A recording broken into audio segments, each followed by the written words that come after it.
ماجوګي اوسېدونکی یم جي. کور مې په مردان کې دی جي. د پړانګو ته راغلی وم ماجوګي ته، د خورۍ مې واده و. د واده پروګرام ته ناست وم جي. دې کې بارمنشاه خان راغی او ګنران وو ورسره، ما پسې رامنډه کړي جي. زه یې بوتلم تاڼې ته، 2 ورځې خو یې زه غیب کړو. ما دې ته غلې شوکمارې ډاکمارې دې دې په ما باندې پایار وښی جي. هسې بېسې زه دغه کړم. 2 ورځې چې تېرې کړه باندې وویوالم، ویې ټکولم. ما نه بیا واغېشي 1,00,000 روپۍ. 1,00,000 روپۍ واغېشي، تا باندې به وړه شانې پرچو کړم. ما باندې پرچو کړه. 900 ګرام چرس یې ما پسې ولیکل جي. زه خدای تعالی غریب یم جي. کور په مردان کې راغلی، دلته زه به غم خادی نه راځم جي. خادی زه به داسې خبرو وکړم جي. دې ما باندې پایار وښی دغله. د 1954 مې زما پیدایش دی جي. د 1954 مینواله تر دې ځایه پورې 2024 پورې دې ما باندې پایار دغله وښی جي. ما نه یې دا سټ کټ کړي. ما نه 1,00,000 روپۍ واغېشي، زما یې بېعزتي وکړه. ویې والم، ویې ټکولم. اوس ورسره زما موبایل پروت دی، د کور ویډیوګانې یې پکې، هر یو شعر یې پکې، هغې رانه کوډ غشتې رپۍ شقه موبایل ما له دې نه راکوي جي. نو دا انصاف دی. تاسو په خپله انصاف وکړئ جي. الله له خو به جواب ورکوي، که ځکه مونږ خو څه نه شي کړو. الله خو شته، الله خو به زمونږ بدلېلی که نه جي. پوه شوې. او 1,00,000 روپۍ رانه اخېستې او 900 ګرام چرس یې راپسې لیکلي دي جي. او زه جیل ته کړی یم او د جیل نه چې راووتم لارې رالم. اوس زه یم چې خدای زه څوک یم، خو به تاسو مددګار مې شئ جي او تاسو راله لاره راکړئ جي. نور خو زمونږ څوک هم نشته جي. خواست چاته او خواست مې ایسیچو ته، ای جي ته، ډی جي ته، ډي پي او صاحب ته جي چې ما ته انصاف میلاو شي جي. زما خو نور څوک هم نشته. یو مې الله دی او یو مې تاسو یې جي. زما نور په دې دنیا کې خو څوک شته نه، او نه مې څوک د منډې تړلی شته. پلار مې بیمار دی جي. رونه خویندې نور ټول واړه دي، نور غټ را باندې څه نشته. او دې ما پسې د منشیاتو پرچې لیکي. نو زه منشیات کولی نه شم جي. ته به داسې ما ته وکړه، زه نه چرس خرڅولی شم، نه افیم خرڅوم. زه به موټرسایکل خپلې کپړې خرڅوم جي. پوه شوې. او نور ما خو څه تاڼېدارانو سره نه څه ظلم کړی، نه مې څه زیاتې کړی دی. نو دې ما ولې نه پرېږدي جي. او منشیات والے پې ما نیسي جي او خپل ځان پې بچ کوي. نو تاسو ته خواست دی جج ډي جي ته، ای جي ته، ډي پي او ته خواست چې موږ ته انصاف میلاو شي جي.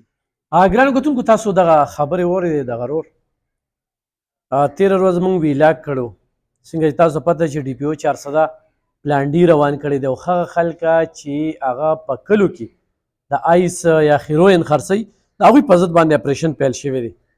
په دې کې د پړانګو پولیسو په یو کور باندې چاپه وهلې وه. هغه کور کې چې کوم دی توړ پوړ کړی دی، هغه الزام چې پې کوم لګي. په هغې کې یو مور او زوی بیا پریس کانفرنس کړو.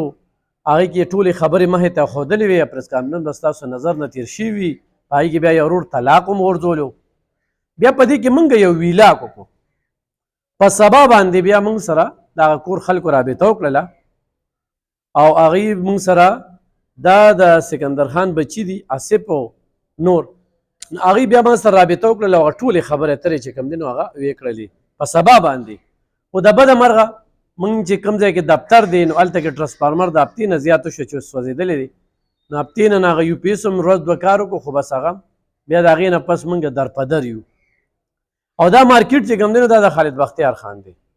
او دا وابډې دا دفتر دا هم د هغوی په کرایې په بلډینګ کې دی چې دا کلونو یې پې کرایه پاتې ده.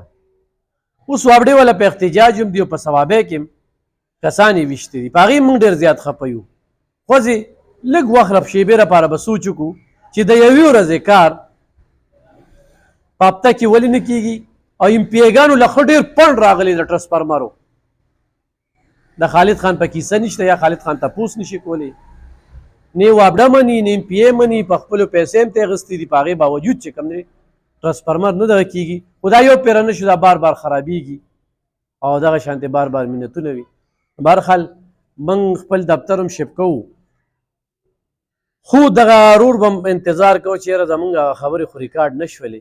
نو دا لومبنۍ خبرې د هغوی موږ ته رالیږلې چې دې کې د 1,00,000 روپو الزام لګوي. هغه وایي زه ښه ټیک ټاک یم، خو هېڅ قسمه چې کوم دی نو ما ته ریسپانس میلو نه شو. نو ما ته انصاف او د انصاف غوښتنه کوي.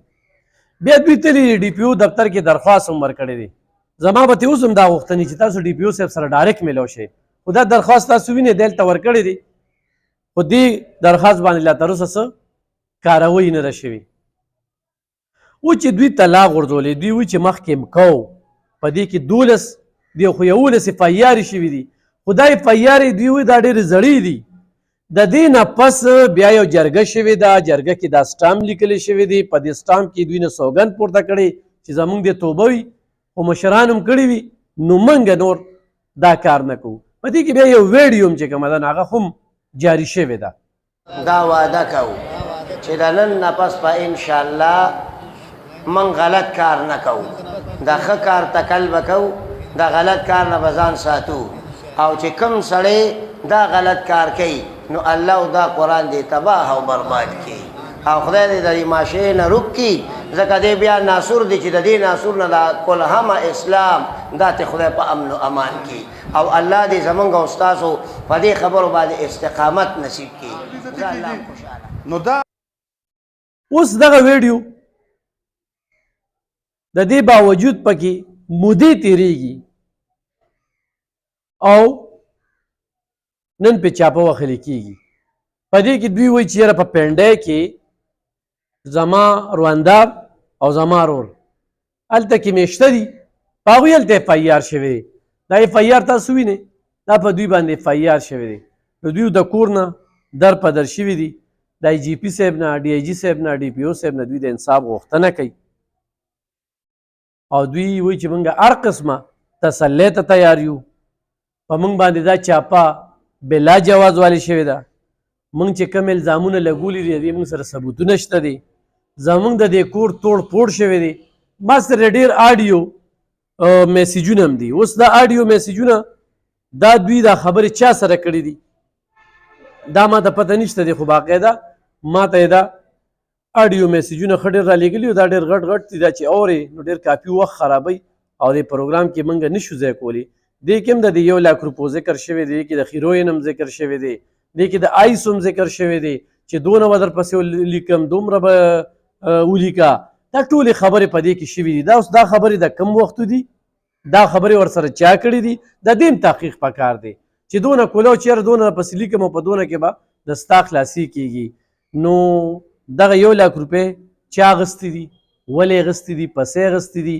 او دغه کس و چې یاره زه کپړې خرڅوم زما د پولیس سره تعلق هم نشته زه په دې دنده کې د سره ملوث نیم په ما باندې 1994 کې پیدایش دی په ما سره اف آی آر نشته او د هغې باوجود هم ما پولیس کړی او ما نه 1 لاک روپۍ د څه لاړې نو ګرانو کتونکو دې کې هغه درخواست چې ډي پي او لی ورکړی دی دې کې هغه اف آی آر چې په دوی باندې شوی دی چې څه پکې د کور نه بار دي دې کې هغه سټامپ چې جرګه شوې ده او دوی څه موده مخکې کلونه مخکې ښه دې سټامپ کې ما ته تاریخ په نظر نه راځي خو دا کلونه مخکې چې کوم دی نو دا سټامپ دوی دغه کړی دی او باقاعده چې کوم دی نو دې کې ګواښان دي دې کې 1 2 3 4 5 6 7 8 9 10 11 12 دسخطې په دې کې شوي دي دا کم سټامپ چې لیکلی شوی دی او دې کې د دغه هر څه نه دوی توبهګار شوي دي او دې کې شفاف انکوایري پکار ده تحقیق پکار دی قبل از وخت موږ اسم نشو ویلی خو د دې خلکو موقف تاسو ته وړاندې که دوی چې سره لیږلي په دې زه ډېر زیات خوشحالېږم چې زه یو ویډیو کوم چاته بده لګېدلې وي یا پې چاته څه اعتراض وي فوري دې دغه شانتې رابطه کوي ستاسو موقف دپاره زموږ دروازې هر وخت خپلو دي موږ به ستاسو په موقف باندې خبرې اترې کوو الله دې کي چې دې کې انصاف وشي او انصاف میلو شي چا هم چې غلطي کړې وي چې هغوی ته سزا میلو شي نو دا به یو ډېره مهمه خبره وي ډېره